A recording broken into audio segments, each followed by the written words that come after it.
New report from the New York Post that developers only own half of the property. Now our next guest is calling for an investigation. Has been on this case all along. Joining us live from New York, Congressman Peter King. Congressman, your reaction to that New York Post revelation?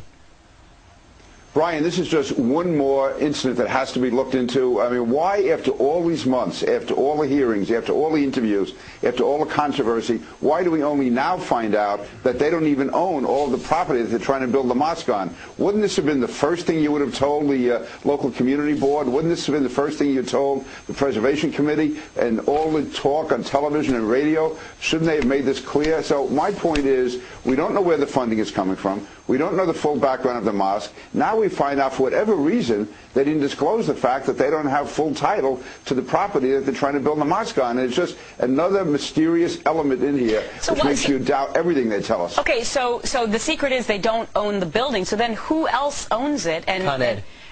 Con Ed. Okay, so will they buy that property then from Con Ed, or where do you think this will end up going? Would this derail the whole project?